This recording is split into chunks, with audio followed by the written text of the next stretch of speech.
Okay, we're going to be working with the shoulder for substitutions. And the first one will be shoulder flexion. So as his shoulder comes up, if he wants to show me that he has more, he could lean back more with his trunk, or we'll call that trunk extension.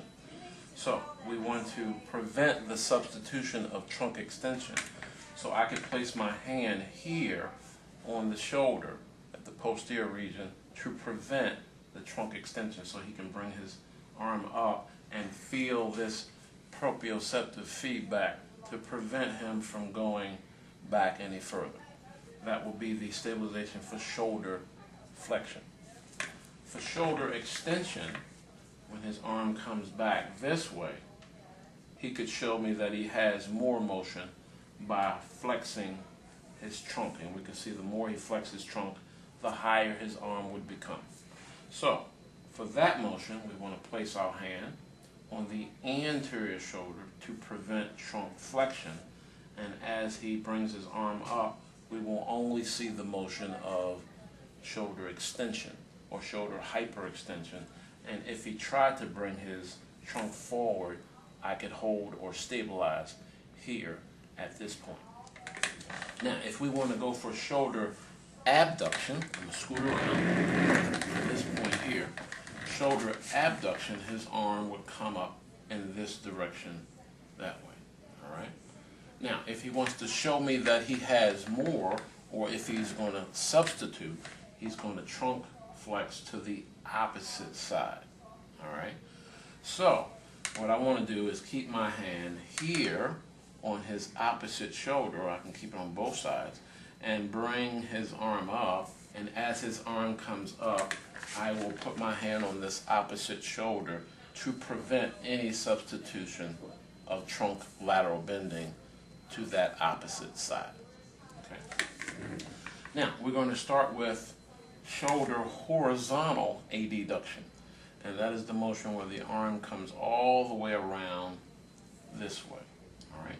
So if he wants to show me a substitution or show me that he has more, then he would rotate to that opposite side.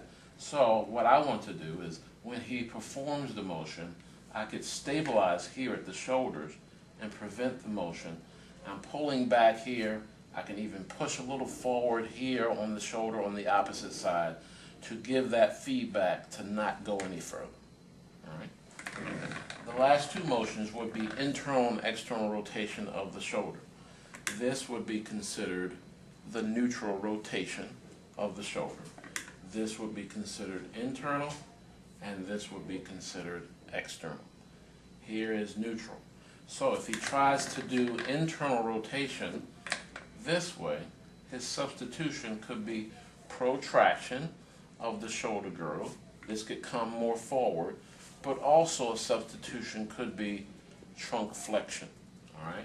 So to prevent that protraction of the shoulder girdle and trunk flexion, I'm going to put my hand here on the shoulder and ask him to internally rotate so that I can only see this motion.